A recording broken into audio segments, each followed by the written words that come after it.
Asia cup रे एबे एही टीम ପାଇଁ ଲଢ଼ିବେ ତିଲକଙ୍କ ସହ ଅଭିଷେକ। ତେବେ ସୂଚନା ଅନୁସାରେ ଭାରତକୁ ଏସିଆ କପ୍ ବିଜୟୀ କରାଇବା ପରେ ଅଭିଷେକ ଶର୍ମା ଏବଂ ତିଲକ ବର୍ମା ଏବେ ସେମାନଙ୍କର ପରବର୍ତ୍ତୀ ମିଶନ ଆରମ୍ଭ କରୁଛନ୍ତି।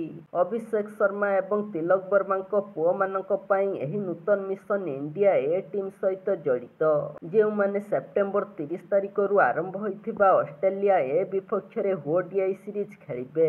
ଦୁଇ ଦଳ 3ଟି ଓଡିଆଇ ଖେଳିବେ, କିନ୍ତୁ ଅଭିଷେକ ଏବଂ ତିଲକ କେବଳ ଦ୍ୱିତୀୟ ଏବଂ ତୃତୀୟ ଓଡିଆଇ ଖେଳିବେ। ଭାରତ ଏ ଏବଂ ଅଷ୍ଟ୍ରେଲିଆ ଏ ମଧ୍ୟରେ ଓଡିଆଇ ସିରିଜର ସମସ୍ତ 3ଟି ମ୍ୟାଚ୍ କାନପୁରରେ ଗ୍ରୀନ୍ ପାର୍କ ଷ୍ଟାଡିୟମରେ ଖେଳାଯିବ। ଉଭୟ ଏବେ ଦୁବାଇରୁ 2550 କିଲୋମିଟର ଦୂର କାନପୁରରେ ଅଷ୍ଟ୍ରେଲିଆ ଏ ବିପକ୍ଷରେ ସେମାନଙ୍କର ପରବର୍ତ୍ତୀ ମ୍ୟାଚ୍ ଖେଳିବେ।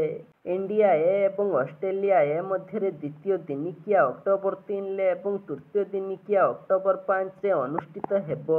ଯେତେବେଳେ ଇଣ୍ଡିଆ ଏ ଅଷ୍ଟ୍ରେଲିଆ ଏ ବିପକ୍ଷରେ ଦିନିକିଆ ସିରିଜ୍ ପାଇଁ ଚୟନ କରାଯାଇଥିଲା, ଅଭିଷେକ ଶର୍ମା ଏବଂ ତିଲକ ବର୍ମାଙ୍କୁ ମଧ୍ୟ ଦଳରେ ସାମିଲ କରାଯାଇଥିଲା।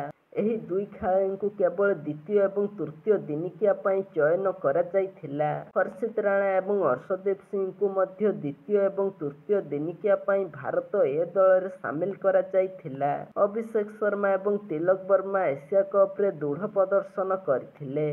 ଅଭିଷେକ ଟୁର୍ଣ୍ଣାମେଣ୍ଟର ହିରୋ ହୋଇଥିଲେ, ତିଲକ ବର୍ମା ଫାଇନାଲରେ ନିଜର ଛାପ ଛାଡ଼ିଥିଲେ। ସେ ଫାଇନାଲରେ ପ୍ଲେୟାର ଅଫ୍ ଦି ମ୍ୟାଚ୍ ହୋଇଥିଲେ।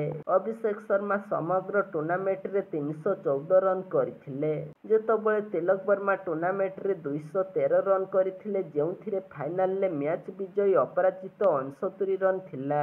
ଏବେ ଯେତେବେଳେ ଏହି ଦୁଇ ଖେଳାଳି ଦୁବାଇରୁ କାନପୁର ପହଞ୍ଚିବେ, ଇଣ୍ଡିଆ ଏ ଦଳ ମଧ୍ୟ ସେମାନଙ୍କଠାରୁ ସମାନ ବିସ୍ଫୋରକ ପ୍ରଦର୍ଶନ ଆଶା କରିବ।